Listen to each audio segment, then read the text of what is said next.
Les amis, bonjour. Je vous amène aujourd'hui avec moi pour une séance push. Mais avant ça, je vais vous montrer un petit peu ma routine matinale. Donc je commence toujours ma routine par la pesée. Ce matin, je fais 92,9 kg. Ensuite, deuxième partie, je fais tous les jours ma morning checking et mes photos de progression. Donc tous les jours, je fais mes photos. Parce qu'à la fin, j'aimerais bien faire une compilation jusqu'à la compétition. Donc, c'est ce qu'on va faire maintenant. Donc, comme je vous l'ai dit, chaque matin, je vais faire ma routine, ma photo progression. Et pour ça, je vais garder toujours le même environnement. La seule chose qui va un peu changer, c'est la lumière. Quand il fait beau, quand il fait gris, etc. C'est le seul détail qui va changer. Mais globalement, j'essaie de rester dans le même environnement pour pouvoir comparer les avant-après de manière plus efficace. Parce que parfois, on va changer d'endroit, on aura un autre décor, on va avoir une autre lumière, etc. Et on aura l'impression d'avoir soit pas de progression, alors qu'il y a en réalité une vraie progression. C'est juste que vous êtes dans un autre environnement, un autre décor. Vous allez paraître plus petit ou plus gros, etc. etc. Donc j'essaie de garder chaque fois le même décor, le même environnement. Donc pour moi, le plus simple, c'est le matin dans la chambre, toujours au même endroit, le même poids, les rideaux ouverts plus ou moins de la même façon. Et puis c'est parti.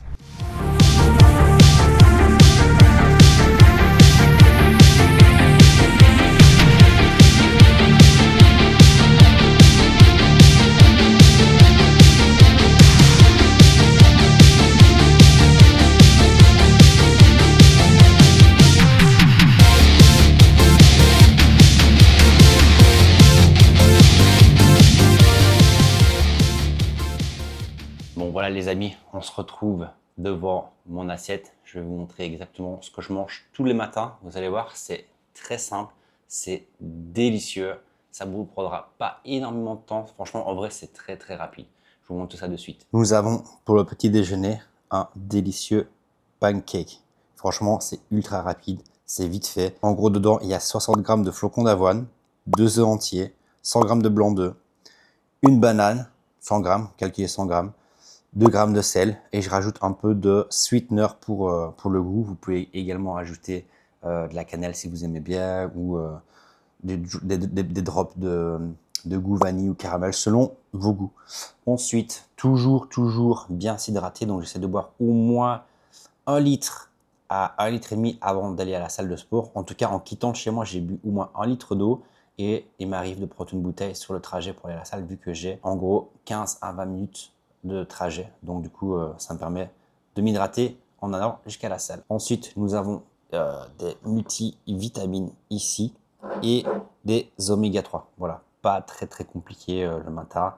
Et à côté, nous avons le petit café. Ça, c'est très important. J'adore mon café. Je ne suis pas addict. Je pourrais m'en passer, mais j'adore d'avoir mon petit goût du café quand même le matin. C'est parti. Maintenant, on va déguster ce magnifique pancake.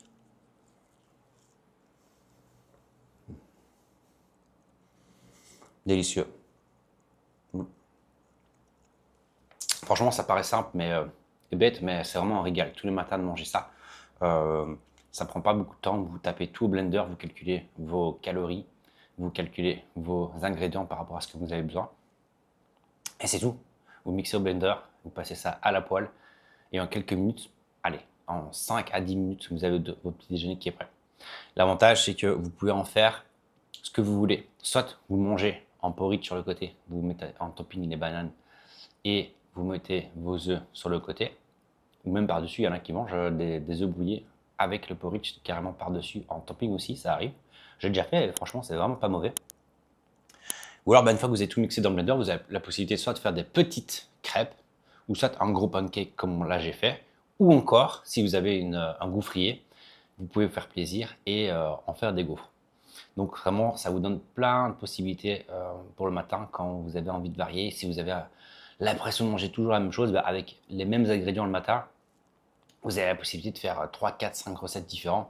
Je pense encore notamment au mug cake ou au bowl cake. Donc voilà, vous voyez vraiment qu'avec ces ingrédients de base, vous pouvez faire plein de choses. Donc ça, c'est vraiment à vous de vous adapter en fonction de ce que vous avez besoin et de ce que vous avez envie.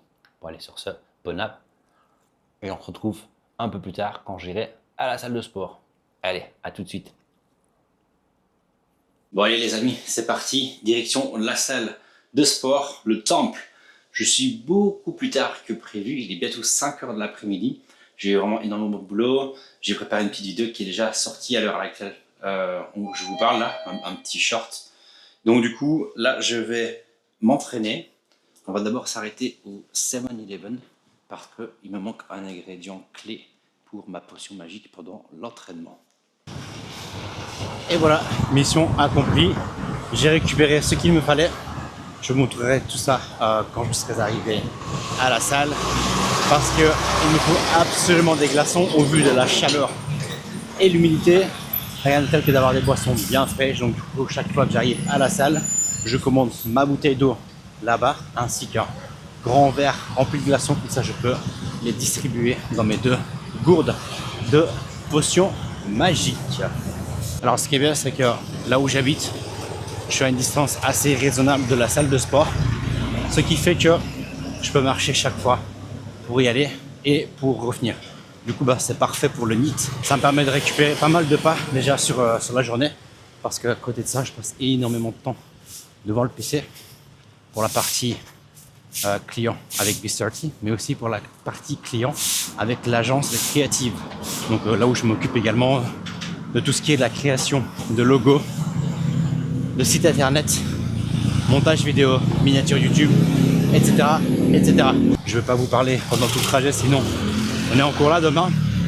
Mais on se retrouve directement à la salle avec la préparation des potions magiques. Je vais voir, je ne sais pas si on le voit, il y a déjà quelque chose dedans.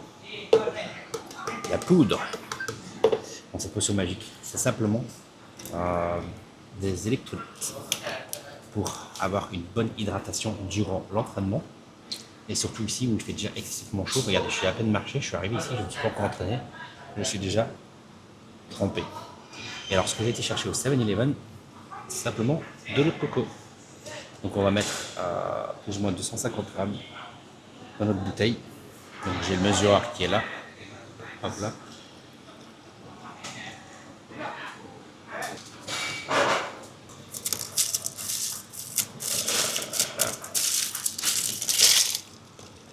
Et voilà, j'en ai foutu 3 quarts à côté. Bah écoutez, on a assez de blablaté. Je pense qu'il est temps qu'on se retrouve directement en début de cet entraînement. Je vais vous lire mon entraînement du jour, donc pour la séance pull, tirage. On va commencer avec les cable crunch. Je déteste, autant vous dire que je déteste. Autant ça ne me dérange pas de faire les abdos, etc. Mais autant celui-là, j'aime vraiment pas. Je sais pas pourquoi. Il n'est pas hyper confort. Je suis obligé de monter quand même assez haut dans les charges pour le ressentir et que ce soit efficace. Et du coup, je me retrouve bloqué. J'ai toujours donné un petit élan pour descendre. Enfin bref, c'est pas hyper confort. On est sur le genou au sol, mais bon. On est des warriors après tout, donc on s'en fout. On balance ce qu'il faut et puis voilà. Donc pour ça, pour les cable crunch, j'aurai 3 séries à faire au total, entre 15 et 20 répétitions par série. Ensuite, on passera au cable pull-over, où là, on va travailler aussi en 3 séries. Une première série très lourde et 2 séries toujours en lourd, mais où on va réduire de plus ou moins 15-20% la charge. On aura ensuite un wide grip lat pull down en 2 séries. Donc tout le reste, après les 2 premières séries, sera que en 2 séries. Donc 2 séries effectives. Je pense que je l'ai déjà dit un petit peu autant dans d'autres vidéos, etc. Mais généralement, comment ça se passe? Moi, je vais faire 1 à 2 séries avec une charge progressive et très peu de répétitions. Donc par exemple, imaginons, je dois faire un tirage et ma charge de travail, elle est à 200 pounds. Eh bien, ce que je vais faire, c'est que je vais faire 2 séries coup sur coup, où je vais mettre peut-être une première charge à 100 et une deuxième à 160, et je ferai plus ou moins 3-4 répétitions presque enchaînées à la suite de l'autre, juste histoire d'habituer mon corps à aller vers ma charge de travail. Parce qu'en arrivant pas échauffé, pas préparé sur le mouvement, etc., c'est là où on va augmenter ce risque de blessure. Donc bien que vous deviez faire un low volume et une haute intensité, il est quand même important de rester bien échauffé. Donc généralement, c'est comme ça que je procède. Chaque fois que j'arrive sur un exercice, je vais faire quelques petites séries rapides pour avoir un petit peu ce qu'on appelle le blood flow, donc amener la circulation sanguine dans le muscle qu'on va travailler, dans la zone ciblée. Et comme ça, on évite de se faire mal, on a un meilleur ressenti. Je continue. On aura donc ensuite single arm cable row. On enchaînera avec du high row. On aura du chest supported T-bar. Celui-là, il est vraiment pas mal, mais il faut savoir le faire correctement. On terminera avec du pressure curl à la machine et enfin behind the back cable curl. Donc voilà, enfin bref, assez de blabla, je vais aller chercher mes potions magiques que j'ai laissées là-bas et puis on se retrouve au cable crunch. Alors s'il y a un truc que je peux vous conseiller, c'est mettez toujours en premier vos abdominaux. Pas par manque d'énergie ou autre, mais plutôt par fainéantise. Je vous connais, je vous vois, moi le premier, si je place mes abdos à la fin de l'entraînement, la plupart du temps, je dirais, c'est pas grave, ce sera pour la prochaine fois. Et finalement, on se retrouve à ne jamais les faire. Donc, un petit conseil, commencez toujours vos séances par les abdos quand vous avez prévu de les faire. Ça va, comme ça vous êtes sûr à 120% que vous ferez vos abdos. Ne les négligez pas.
Je voulais simplement partager avec vous un petit tips, pas uniquement pour celle-là, mais surtout pour les mouvements de tirage en général. Beaucoup de personnes ont des facteurs limitants qui leur empêchent d'être vraiment à l'échec musculaire sur le muscle ciblé justement. Ce que je veux dire par là, c'est que par moment, combien d'entre vous n'ont pas eu ce problème? C'est-à-dire que par exemple, on va faire un tirage vertical ou justement c'est ce que je m'apprête à faire et se rendre compte qu'ils doivent relâcher la barre parce qu'en fait, ils n'y arrivent plus. Parce qu'ils sont arrivés à l'échec musculaire au niveau du muscle ciblé, mais par exemple, parce que les mains sont trempées à cause de la transpiration, donc ils doivent le relâcher, manque de grippe, ou par exemple les avant-bras qui ont trop pris, c'est-à-dire qu'ils sont hyper congestionnés, et au bout d'un moment, vous n'arrivez plus, ça vous fait lâcher votre grippe parce qu'il y a trop de congestion, et donc du coup, vous êtes obligé de reposer la barre, mais vous n'êtes pas arrivé à l'échec musculaire du muscle ciblé. Alors, un petit tip très simple. Premièrement, vous pouvez essayer avec du talc. Ça va vous aider à avoir un meilleur grip. Ça, c'est un premier tips. Ensuite, et je pense que c'est un des plus souvent utilisés, vous avez probablement vu des gars un peu balèzes utiliser des sangles comme ceci. Eh bien, tout simplement, ça va vous permettre de pouvoir maximiser et vous focus un maximum sur le muscle ciblé, simplement parce que cette sangle-là va vous permettre de relâcher légèrement la pression au niveau de la main et donc du coup, moins de tension au niveau des avant-bras et donc vous allez pouvoir vous focus plus facilement et plus aisément sur le groupe musculaire, le muscle que vous recherchez à travailler. Et donc, ça va même pouvoir vous aider à augmenter la performance et parfois pouvoir porter plus lourd avec un mouvement beaucoup plus propre. Alors, est-ce qu'il faut l'utiliser tout le temps? C'est un peu controversé, je dirais oui et non. J'essaierai de ne pas l'utiliser à chaque fois pour quand même travailler un minimum son grip et sa force. Mais quand vous êtes dans une séance où vous êtes très chaud, vous voulez essayer de vous challenger un petit peu plus ou par exemple justement à l'inverse quand vous avez moins d'énergie, utilisez-les pour pouvoir justement économiser votre énergie et la cibler là où il faut.